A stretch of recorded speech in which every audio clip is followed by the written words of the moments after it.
Today we're going to tackle this really fascinating paradox, how the very expertise that makes someone a genius can also lead them to make absolutely catastrophic mistakes.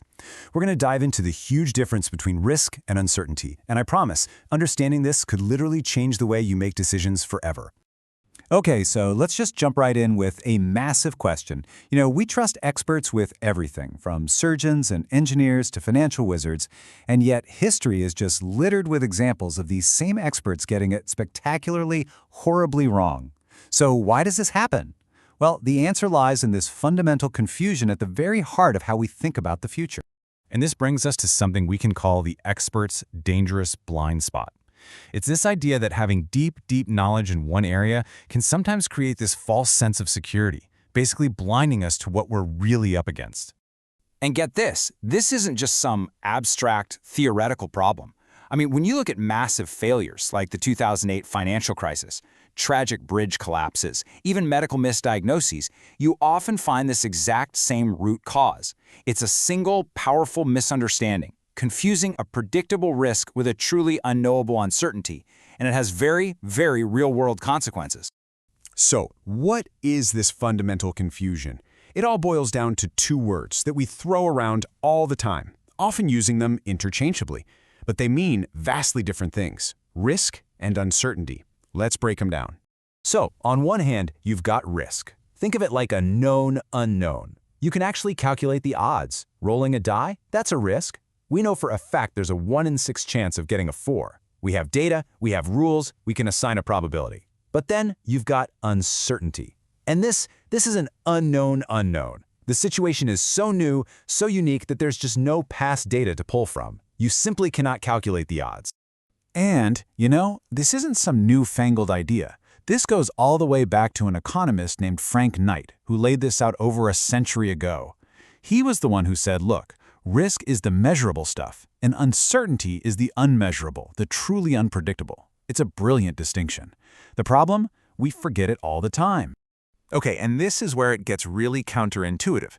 The very thing that should be our greatest asset, our expertise, can actually turn into a trap, leading us to completely misjudge the situation we're in. Okay, so here's the key. It all boils down to this psychological quirk called the illusion of control. Think about it. When you're an expert, you spent years, maybe decades, learning patterns and rules. All that success can trick you into thinking you have more control than you actually do, causing you to treat a truly uncertain situation, where the old rules just don't apply, as if it were just another manageable risk you've seen a million times before. And this illusion, well, it's supercharged by a whole cocktail of cognitive biases that, let's be honest, even the smartest among us fall for. I mean, you've got overconfidence, which makes us feel invincible. Then there's confirmation bias, where we just look for data that proves we were right all along. And don't forget groupthink. That's the pressure to just go along with the crowd even when something feels off. All of these biases work together, pushing even the most brilliant minds toward a really dangerous, false sense of certainty. Take finance, for example. You might have this super experienced trader who mistakes their past success in a stable market for a genuine ability to predict something totally unprecedented. They end up treating a massive, unknowable uncertainty like it's just another calculable risk. And, well, we all saw how that turned out back in 2008. Or how about engineering? You could have engineers relying on design principles that have worked perfectly 100 times, but they failed to account for one single, unique environmental factor, or a material that suddenly behaves in a way no one expected. Their mastery of known risks blinds them completely to the possibility of true uncertainty. Okay, so we've laid out the problem pretty clearly. But how do we actually solve it? Well, the key is to have a better map for making our decisions. And the source material offers this really powerful framework, breaking our decisions down into 4 very distinct zones. Let's dive in and see what that looks like. All right, here it is. This is our new map for decision-making, and it's actually pretty simple but incredibly powerful. So just look at the 2 axes here. On the vertical one, you've got the nature of the event. Is it a known risk or a totally unknown uncertainty? And on the horizontal axis, you've got your level of expertise, from low to high. This creates 4 boxes. Top right is where experts are meant to be, managing known risks. Bottom left is where ignorance meets uncertainty, a really dangerous spot. Top left is where you learn the ropes in a world of known risk. But that bottom right, that's the expert's trap we've been talking about. Now, to really get a handle on this, we're going to focus on the 3 most critical zones: the one where experts are safe, the one where we're all in danger, and the one that is the ultimate trap. Okay, let's start in the top right. This is zone 1, what we're calling expert managed risk. And this is the expert sweet spot. See, in this zone, you have tons of knowledge and the probabilities are known. It's quantifiable. So, think about a portfolio manager using decades of market data to balance investments, or a surgeon doing a procedure they've done 1,000 times. This is the world of data, models, and checklists. It's exactly where experts are supposed to be. All right, now let's jump to the total opposite corner, the bottom left. This is zone 2, ignorance-led uncertainty. And if zone 1 is where you're safest, well, this is where you are the most vulnerable. Here's the deal with this zone. You have very little knowledge and you're facing something where the probabilities are completely unknown. You're flying blind.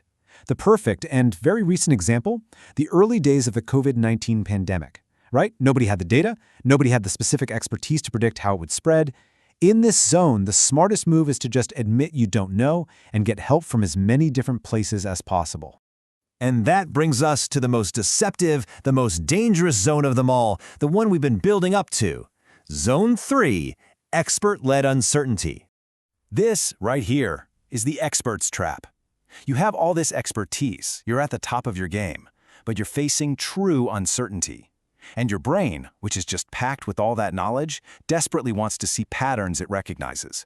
It defaults to treating this new, scary, uncertain situation like it's a Zone 1 problem, just another manageable risk. This is the illusion of control playing out in real time. So, okay, this map is great and all, but how do we actually use it? To make better decisions in our real lives, at our jobs. It really just comes down to a few practical steps. Step 1, you have to know your zone. You've got to ask yourself, and be brutally honest about it. Am I dealing with a calculable risk, or am I just assuming I am when it's really deep uncertainty? Step 2, you've got to challenge your own assumptions. Create what the source calls a self-check. Basically, get in the habit of asking, is my expertise actually helpful here, or am I stretching it into a place it doesn't belong? And finally, step 3, get an outside view. Seriously, especially when you think you're in one of those dangerous uncertainty zones, bringing in people from totally different fields is your absolute best defense against your own blind spots and groupthink. And that really brings us to the heart of it all. The big takeaway here isn't that expertise is bad. Of course not. It's that true wisdom isn't just about what you know. It's about being acutely aware of the limits of what you know. So as you head back to your day, think about the big decisions on your plate, at work, in your life, wherever, and just ask yourself, which decision zone are you really in?